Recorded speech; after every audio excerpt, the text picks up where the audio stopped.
In today's episode, Chacha asks, is there such a thing as unintentional bias? This is an interesting question. Yes, there is. Bias is itself sort of a neutral, amoral concept, meaning it has no moral basis, period. It simply means that our data leans in one direction or another. It has a skew or a deviancy off the central tendency. Sometimes that's a positive. For example, there's a definite bias in my Slack group, analytics for marketers, towards people who like analytics and data, right? That would make logical sense, and that bias is intentional. An unintentional bias in that is that statistically, if I look at the number of people who are in the group and their inferred gender, it leans female. That was unintentional. At no point did I or the Trust Insights team say, we want to focus just on this particular expressed gender. Other times, bias is a negative, such as the practice of redlining, a practice from the dating all the way back to the 1930s when banking and insurance companies took out a map and drew red lines around certain parts of cities where they didn't want to do business with people in those parts of the city based on broad characteristics like race or religion or sexual orientation. And that, again, is an intentional bias when you do the redlining, but there is plenty of unintentional bias where you say, I want to isolate maybe people who have a lower income from my marketing. But that comes with a whole bunch of socioeconomic characteristics, which do include things like race and religion and sexual orientation. So that would be unintentional bias. In machine learning, in particular, there's a ton of unintended bias that occurs when we are not thoughtful enough about the choices we make in our data, and when we don't give our machines strict enough guidelines about what we want our models to do or not do.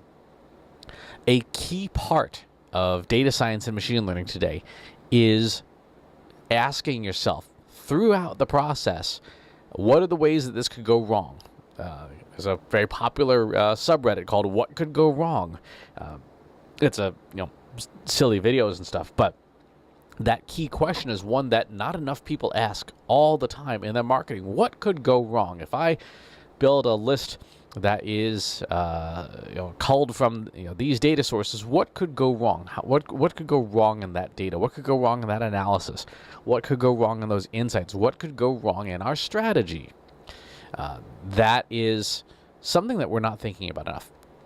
Remember that unintended bias means it wasn't part of our design. It wasn't part of a conscious choice that we made on our part. There's always going to be a bias in our data sets. The questions that we have to ask are, is this a conscious decision we're making? And if so, is it legal? What is the impact of an unintended bias if we do discover one? And then, assuming that it is legal and ethical, do we keep it or disregard it? So again, if I see a bias towards a certain gender in my email list, what is the impact? Do we keep it? Do we disregard it? What are those things that matter? The other thing we have to consider is that most bias can be mitigated. Not eliminated, but it can be mitigated. The impact can be reduced at a couple of different points in the machine learning pipeline, in our data science pipeline. One is at the feature engineering stage, when we are deciding what characteristics to keep or exclude from our data. We have to make decisions about, if there's a bias there, should we keep it or not?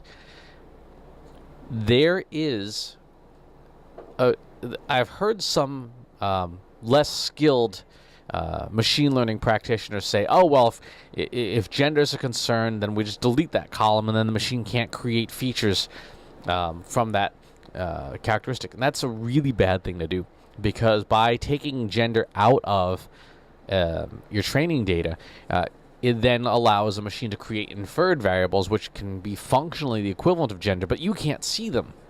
Right? If you have, for example, all of the likes of somebody on Facebook, the movies, the books, the music that they like, guess what? Your machine can very easily create inferred gender, inferred ethnicity, inferred sexual orientation with a high degree of accuracy. So instead, the best practice is becoming keeping those characteristics which the law deems as protected, and telling machines these are the acceptable parameters from which the model may not deviate. For example, if you have, let's say, you're doing, I don't know, ROI on your data set, and your machine spits out and says, hey, the ROI of a certain religion is higher or lower based on that person's religion. You can specify to the machine that people who are, I don't know, Rastafarians must have the same outcome, must be treated the same as people who identify as, I don't know, Pastafarians, right? And so you can tell the machine, you must know that this characteristic exists, and then you must treat it equally. You must not give a different outcome to somebody based on a protected class. So that's an important part of bias. So feature engineering is one of those stages where we can decide what key features to keep and then mitigate bias within them. And there's software like IBM's OpenScale that can actually, you can declare those classes and say you may not deviate from express set out guardrails on your model. And the second is on that model backtesting stage, where you are testing out your code to see what results it spits out. And that's when you as a human have to QA the code and say, it looks like there's a bias here, it looks like there's a bias here, it looks like there's a bias here. We can keep that one, we can't keep that one. But you've got to be looking for it.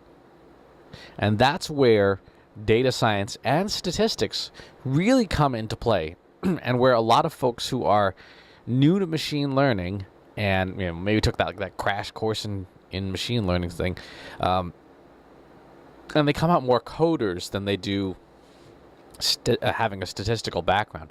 As a result, they're not thinking to ask, how could this data be misused? How could this data go wrong? How could we create unintentional biases that we then have to deal with later on? So there absolutely is such a thing as unintentional bias, and frankly, most of the time, for most people in most situations, most bias is unintentional. We just have to know for it, know to look for it, ask, how could this go wrong, and then mitigate it, either in feature engineering or model backtesting. And this is something that marketers in particular have to be very careful about, because marketers have a lot of personally identifiable information. And marketers tend not to be trained in statistics and data science to be looking for these biases. So when we use marketing automation tools to help us optimize our marketing, we also have to be asking, are these tools creating biases behind the scenes that we do or do not want? So something to keep in mind there. Great question, important question. And if you want to learn more about the ethics side of this, I recommend picking up the free copy of Dr. Hilary Mason and Mike Lukitas' book called Ethics in Data Science. You can find it on Amazon. It's part of Kindle Unlimited, and I believe it's a $0 cost too. So make sure you pick up a copy of that book. It's a really, really important read if you're doing any kind of work with personally identifiable information. As always, please leave any questions you have in the comments below, and subscribe to the YouTube channel and the newsletter. I'll talk to you soon. Want help solving your company's data, analytics, and digital marketing problems? Visit trustinsights.ai today and let us know how we can help you.